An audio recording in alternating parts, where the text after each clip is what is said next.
mga day! Kamusta kayo? A day in my life as alipin kalapad diri sa Japan. For today's video, day! Ayan pala mga day, nagayak na kami ni Hapon dahil gabi na rin at bibili kami ng cake ng tatay ko dahil birthday niya. Ayan pala mga day, yung shoes ko pala ay bagong bili ni Hapon kaya siya na yung magtatali, sabi niya. Ginawa pa akong bata. Ayan mga day, fast forward na nakarating na kami ng mall kung saan kami pupunta. Bago pala kami bumili ng cake mga day, dumaan muna kami ng Unity dahil may hinahanap si Hapon na cabinet na maliit para lagayan namin ng bagong aquarium.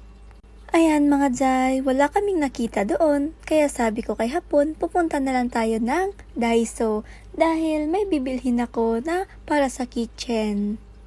Ayan mga day, nasa Daiso na kami at bumili kami ni Hapon ng hanger, lagayan ng pot sa kitchen at iba't ibang gamit na wala sa bahay. After namin dun mga day ay pumunta na kami sa cake.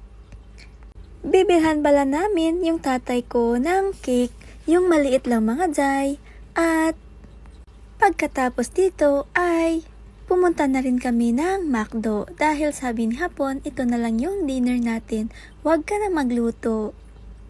Pagpunta pala namin ng McDo mga day, pinapili na ako ni Hapon kung ano yung orderin ko at saka i-take out lang namin dahil sa bahay lang kami kakain.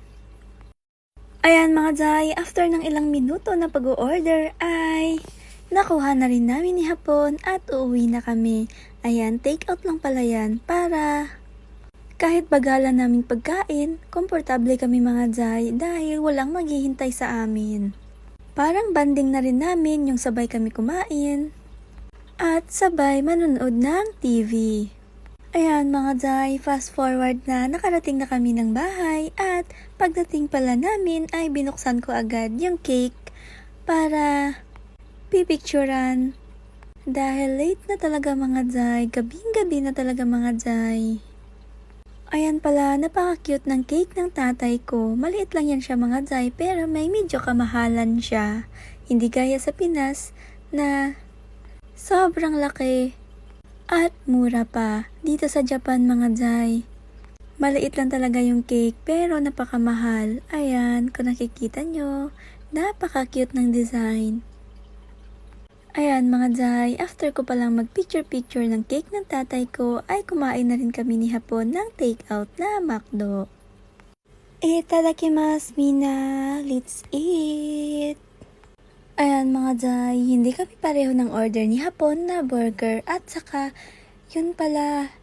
Kung meron kayong apps ng McDo at nandito kayo sa Japan ay may free large na fries. Kung nakikita nyo, 3 yung fries namin.